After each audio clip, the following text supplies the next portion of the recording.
I'm going to follow up on his line of questioning because I think it is critical. We certainly hope those fund managers are reading the prospectus. And we certainly need to make sure that the information is made more accessible in terms of summary data with background information. And so that can be a big challenge for you guys. But I'm sure as a general matter, you guys need to know if you share my belief that the quickest way to provide a deterrent from insider trading or all kinds of nefarious bad acts is to send someone to jail, right? Absolutely, Senator. Enforcement, and especially in that area, is absolutely critical. Yeah, I mean, sending people to jail is certainly a deterrent. Yeah, I think there's this sense that people, especially in white-collar crime, there's this sense that if you give someone a big fine, but frequently the profits exceed the fine, and the fine is inadequate to deter behavior. And we need to see people go to jail. And if we've got a problem, as I think we do with the mens rea qualification or standard for proof of intent, then we need to fix that. And we expect advice from the SEC on how we can do that. I think I talked about this with both of you when you were in my office. Just want to get a couple things on the record.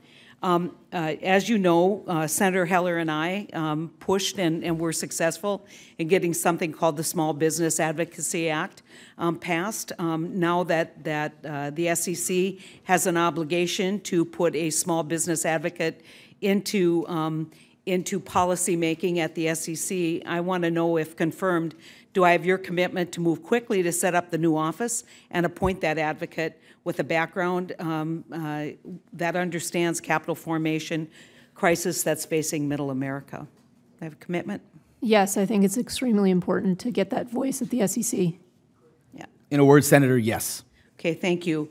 And can I also get your commitment that you will work to ensure that the Commission appoints individuals to the advisory committee who understand the specific challenges of rural startups in the United States of America? Yes.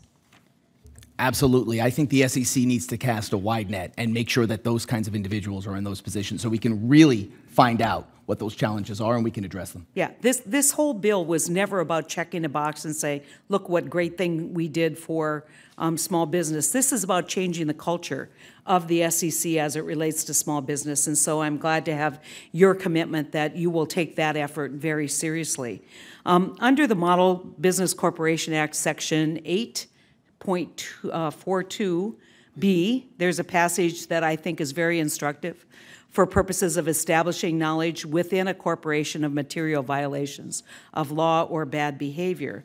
The passage covering fiduciary obligations reads, you must report certain matters to others in the company, including any business information within your sphere of responsibility that you know or have reason to believe to be significant or concerns actually or probably material violations of the law.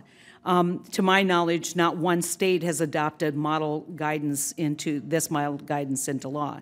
Would a more robust duty to report requirement, such as the one proposed by MBCA with associated criminal fines and penalties, help force material information up the chain of command to the board and top executives within a corporation?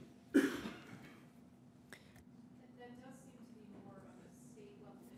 think you're...